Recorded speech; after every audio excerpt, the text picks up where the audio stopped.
We're here with Ogaga Ifowodo, the author of A Good Morning. Technically, he's Dr. Ogaga Ifowodo. You're welcome. Thank you very much. Glad to be here. I'm glad to have you. Congrats on being on the shortlist. Were you expecting it? Oh, I'm the one who broke the news, right? Yes. Thank you very much. Thank you very much. No serious writer I know writes for a prize, as you know. But when it does come, it's always a welcome thing because first and foremost, it's a sign of validation. It means that what you wrote in the privacy, those lonely nights when you were alone, you and your muse at the desk, has now been read by some others and kind of found, worthy or the kind of attention that a prize brings to it. So I'm delighted, to be on the list. You were out of the country for a while, and then you came, I think, in 2015 to run for a particular government office. What was the experience like for you? I kind of expected some of the things that came up, but I didn't expect all of it. I actually came back in 2014, and the driving urge was that we don't have enough good people in government. And having been involved in the process that brought about the new so-called democracy whose dividends we are all enjoying, I felt all good people, or at least all who consider themselves to be good people, should make themselves available for public service. Politics, in my view, is supposed to be the highest calling. That is space of civic engagement. I like to take the Hannah Arendt approach to understanding politics is a space of civilized discourse. And if you don't get involved, you are automatically ceding that space to those who you think may not be as public-minded, may not be as good stewards of the people as yourself. So I wanted to run to represent the Isoko people who have only one seat in the National Assembly in the House of Reps. That is the only space we have in the whole Nigeria enterprise for our voice to be heard. So I wanted to represent the Isoko people. But as is probably already known, I didn't go very far because I didn't have money. And when I even wrote a letter soliciting for donations, which is done elsewhere, it was even counted against me. I don't have a couple and I want to run Nigeria. So I didn't go very far. So I joke these days and say, just like the famous British poet Shelley said, poets are the unacknowledged legislators of the world. In proof of that, I sought to run for the national legislature and failed woefully. So that's the experience. The role of writers in society. How do you see it? Are we limited to just expressing ourselves on the page, or do you think because writers are also human beings, they also have the obligation to engage in political process? Absolutely not. Nobody is born a politician. Unless you want to take the Aristotle definition of human beings as a man as a political animal, which is true. The moment we enter into society, it becomes a space of negotiation because we're dealing with other human beings who think differently, or see differently, dress differently, see the world generally, their own way of being in the world, of understanding themselves differently. Or even when it is not totally different, we can't all always agree 100%. So those areas in which we don't agree, those areas will become areas of negotiation. So we should all be involved. If we are not involved, once again, we leave that decision making to others. It's the typical story of the fowl who was told that there's a meeting of all the animals. Oh, you have something urgent to attend to, but you go ahead, you decide. Whatever you decide, it's okay by me. So they decide and say, look, the fox keeps terrorizing us. We need to offer a sacrifice, to the fox so that he'll leave us alone. So, look around, the fowl is not there, so we shall be sacrificing the fowl, to placate, the fox. And of course, the fowl is bound by that. He wasn't there, So that is the way it is in politics for me. If you are not involved, then you can't complain that bad decisions are being taken on your behalf. We all have to be involved. And we have to find other platforms for being engaged. It doesn't mean we must all run for office, by the way. That's not what it means. It doesn't mean that. But if it comes to that, we should. Bottom line is that writing alone it's not going to do it. There's been nowhere where writing alone did it. Even Christ had to take up the whip at one point. Thank you for that. Let me get into the book itself, A Good Morning.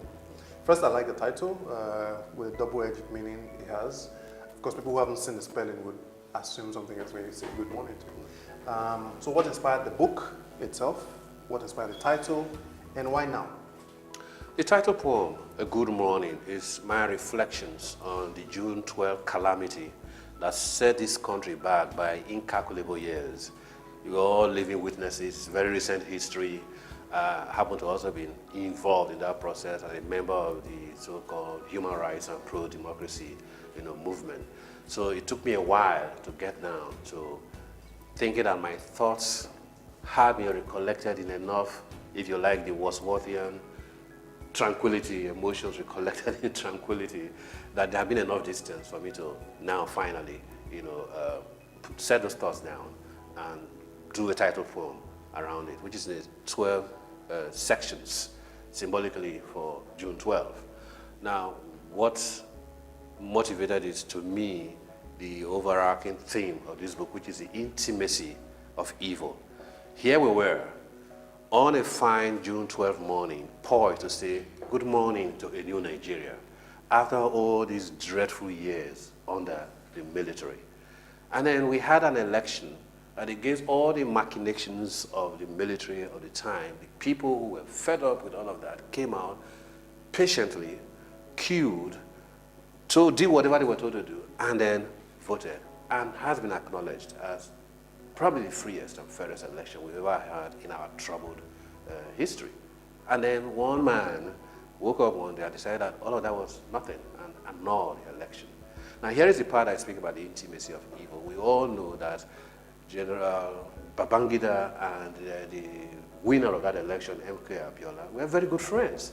So the question is, what is this thing about evil that when it comes to doing it, we seem to suspend our humanity? We are prepared to let the beast in us, reign and govern. And that is the thing that I also extend to the rest of Africa when I look at the sore spots of the continent. But just before I move on to that thought, so a good morning to a new Nigeria became a good morning, one long, hard process of mourning Nigeria. But mourning and melancholy are needed to overcome trauma.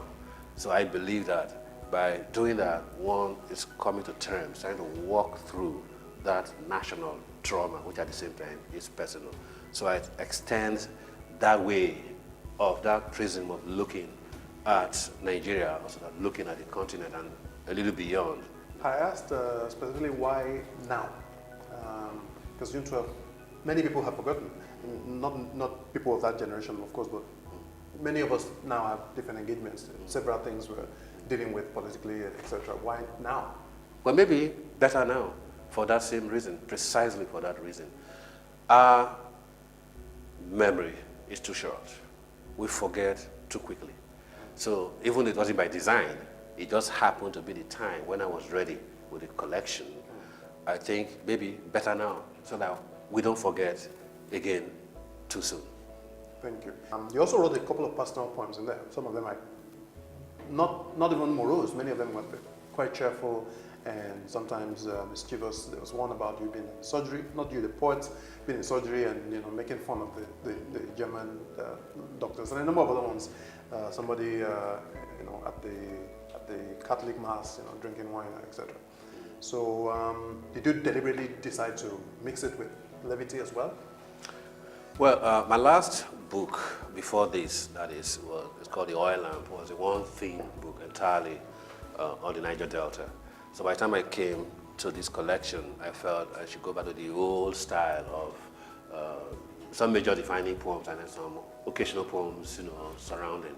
I happen to have had a series of poems, some of them published already in magazines and journals, and all I was mostly waiting for was a title poem that would be the spine of the book that holds it together, which is why I also included, those poems.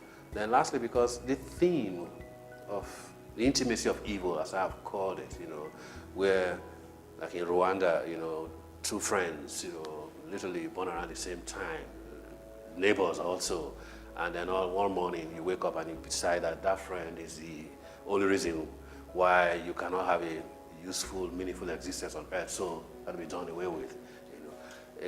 It's a very green, topic. So I thought some of this lighter verse, will help, to make it a more cheerful reading. Thank you very much. Well, we're all rooting for each one of you the best book to win the prize. If you don't win it, which one of the other books do you think should win it or might win it? I'm so convinced that I'm going to win it, so I'm going to say no. Yeah, it's a trick question. You're free to answer the way you want. Well, it's really, I'm not one of the judges, and it's rather a question that one cannot really be called upon to answer, because if I choose one or the other two above the other, so what about, am I making an enemy of? I just think, that I will win it, so that question doesn't arise. Okay. One more thing. Have you ever been told you look like James Baldwin?